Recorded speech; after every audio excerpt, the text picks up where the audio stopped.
babies may learn about relationships via saliva sharing. A child's gaze is never far away. According to new research, this includes when adults exchange spit when doing things like sharing meals, which may assist children figure out who they have in common with one another. Friends and relatives are more likely to share items like kisses or an ice cream cone that lead to the sharing of saliva than a stranger or coworker.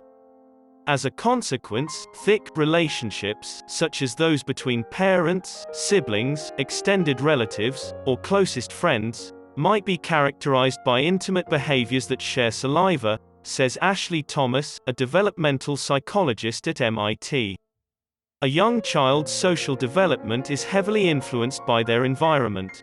People interacting with puppets was used as an experiment to investigate whether saliva sharing may serve as a trigger for forming close relationships with children. Young toddlers were more inclined to gaze at an adult who had previously exchanged saliva with the puppet, either directly or by sharing food, than another adult who hadn't, according to a study published in Science on January 21. Although researchers cannot know precisely what newborns are thinking, they do have some insight into what they are thinking about. However, monitoring where they're looking might provide a clue. Thomas clarifies that the puppet is not meant to be comforted by an adult since small children would anticipate that. When a kid's puppet shows signs of distress, researchers predicted that the youngster will glance toward the person who is closest to the toy in order to determine who would act first, she adds. A lady exchanging an orange slice with a puppet was shown to infants aged 8 to 10 months and toddlers aged 16 to 18 months as part of a few of the trials. A further clip shows two women engaging in ball playing with a puppet. Throughout the final film, which showed the puppet seeming to weep while sat between the two women, the children's gaze was pulled to the lady who had shared the orange slice, a hint the tots were anticipating a reaction from her. When a lady engaged with two puppets, the researchers saw identical outcomes. To share her saliva with the puppets, the lady put her finger in her mouth first, then into the mouth of another puppet. She merely touched her forehead and the puppet's forehead with her other hand.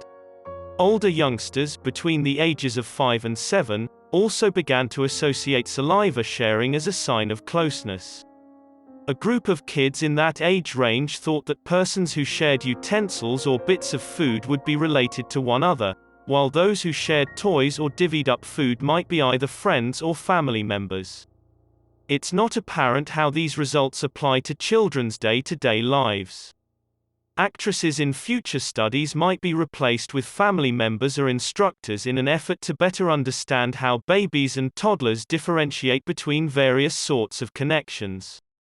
Thomas adds other signs like embracing might also be important. Also, the research was limited to children in the United States, and no comparisons were made with children in other countries. According to Darby Saxby, a clinical developmental psychologist at USC's Center for the Changing Family in Los Angeles, the results are nevertheless interesting. She thinks it would be fascinating to find out whether youngsters from various cultural backgrounds respond differently to the same events.